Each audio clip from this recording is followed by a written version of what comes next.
statements from the floor. I'd like to move to Joseph Bangura, founder of the Adjustment City Organisation and major group, and member of the major ambassador of the major group for children and youth. So you've got some brief remarks you'd like to share with us. If you could keep it brief, since it would be good to have some questions also. Sure. Thank you, Madam Moderator. Good afternoon, everyone. My name is Joseph Bangura. I'm from Sierra Leone, West Africa. I'm the founder of the Adjustment City Organization and a youth leader of the Major Group for Children and Youth. Today, we are at a gateway of not only having synergy and creating opportunities, but also reflecting and having another shot at making the right decisions when we leave this room. Therefore, I'm honored to be here to learn, reflect, and emphasize on the catalytic role of policy integration and inclusive governance for food systems transformation and SDG acceleration, which will create an opportunity for a more resilient and fair food system for all. But this can only happen if our global leaders, stakeholders, and NGO organizations who have all the powers and resources help us make a change as young people. Firstly, I would like to bring to light the myriad of conferences held in rooms like this over the years. During those conferences, we always talk about policy integration and inclusive governance, but yet, with disparate progress to show for it, it has become a constant awakening for people who are constantly and directly affected by this issue, such as youth, people living in underrepresented communities, underdeveloped and developing countries, smallholder farmers, local food producers, and countries like Palestine, Afghanistan, and Ukraine that are currently facing humanitarian crisis. In a few years from now, young people will be inheriting this world. We're not oblivious that this dynamic is an ongoing fight that is complex and involves, therefore requires our continuous attention, collaboration, and adaptation to change.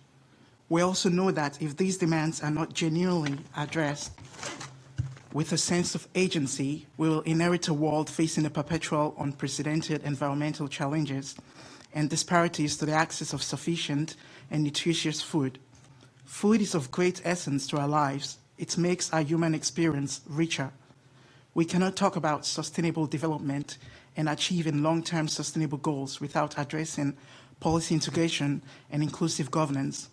There needs to be a holistic approach in order to address this complex issue. Policies related to agriculture, trade, environment, and social strategies should not only be well designed and discussed in conferences. It should be properly implemented in order to address the root causes. And inclusive governance is also crucial because it fosters significant change, diversity, transparency, and accountability, and most importantly, it builds and enhances public trust. An inclusive governance does not and should not only include stakeholders, farmers, and businesses, but also the school communities and youth. Schools should be engaged. The school can educate students on the importance of food system and sustainable agriculture, which is a key component and a profound way of empowering the next generation to make the right decisions. But unfortunately, in most schools, especially in Africa, agriculture is just a list of long, miscellaneous topics that is covered for exams with no practical. I am a case in point. I did agricultural science in school, but the school curriculum did not include practicals, only the theoretical part of it throughout my high school year. With the intention of contributing in the fight to change the narrative, my organization collaborated with the Transformational Center of Agricultural Development Organization in Sierra Leone to establish a nursery site to nurse 2,000 crops, which will be distributed to underrepresented communities and schools. This ongoing project envision a country where modern agriculture is practiced. Through this project, students will have the opportunity to practically practice agriculture in school and are provided with the required resources, knowledge, skills, and experiences from team members of both organizations. These will also give them a clear knowledge and a sense of agency, which will enable them to contribute in the fight against the root causes, such as climate action, economic constraints, and institutional weaknesses. Furthermore, we need people working in marginalized communities, and youth are your best bet. We're catalysts for change, hence we should be included in decision-making and given the opportunity to be part of projects and do follow-through. Policymakers should support youth so they can be enlisted to be committed to foster greater contribution.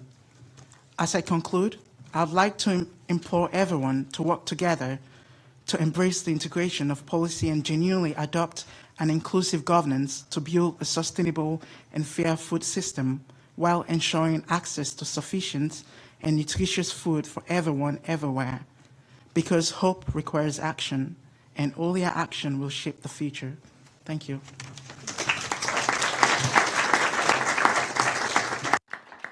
Thank you very much, Joseph, for that eloquent statement and for reminding us that we do have another shot at making the right decisions.